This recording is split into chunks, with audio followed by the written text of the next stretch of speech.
Hello, this is Ron Paul with your weekly update for September 24th. One of the most enduring myths in the United States is that this country has a free market, when in reality the market is merely the structural shell of formerly free institutions. Government pulls the strings behind the scenes. No better illustration of this can be found than in the Federal Reserve's manipulation of interest rates.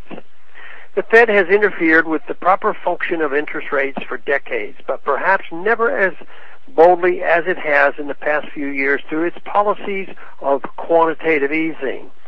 In Chairman Bernanke's most recent press conference, he stated that the Fed wishes not only to drive down rates on Treasury debt, but also rates on mortgages, corporate bonds, and other important interest rates. Markets greeted this statement enthusiastically, as this means trillions more newly created dollars following directly to Wall Street. Because the interest rate is the price of money, manipulation of interest rates has the same effect in the market for loanable funds as price controls have in markets for goods and services. Since demand for funds has increased but the supply is not being increased, the only way to match the shortfall is to continue to create new credit. But this process cannot continue indefinitely. At some point, the capital projects funded by the new credit are completed. Houses must be sold, mines must begin to produce ore, factories must begin to operate and produce consumer goods. But because consumption patterns have either remained unchanged or have become more present-oriented, by the time these new capital projects are finished and begin to produce, the producers find no market for their goods, because the coordination between savings and consumption was severed through the artificial lowering of the interest rates. Both savers and borrowers have been signaled into unsustainable patterns of economic activity. Resources that would have been used in productive endeavors under a regime of market-determined interest rates are instead shuttled into endeavors that only after the fact are determined to be unprofitable.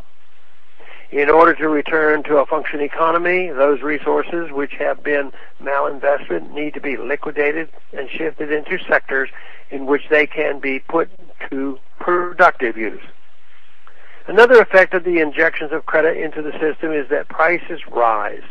More money chasing the same amount of goods results in a rise in prices. Wall Street and the banking system gain the use of the new credit before prices rise. Main Street, however, sees the prices rise before they are able to take advantage of the newly created credit. The purchasing power of the dollar is eroded and the standard of living of the American people drops.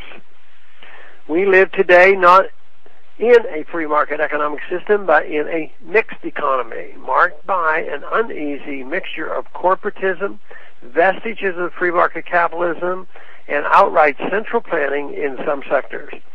Each infusion of credit by the Fed distorts the structure of the economy, damages the important role that interest rates play in the market, and erodes the purchasing power of the dollar. Fed policy makers view themselves as wise gurus managing the economy, yet every action they take results in economic distortion and devastation. Unless Congress gets serious about reining in the Federal Reserve and putting an end to this manipulation, the economic distortions the Fed has caused will not be liquidated. They will become more entrenched, keeping true economic recovery out of our grasp and sowing the seeds for future crises. Thanks for calling this update. A new update is placed on this number, 888-322-1414, every Monday.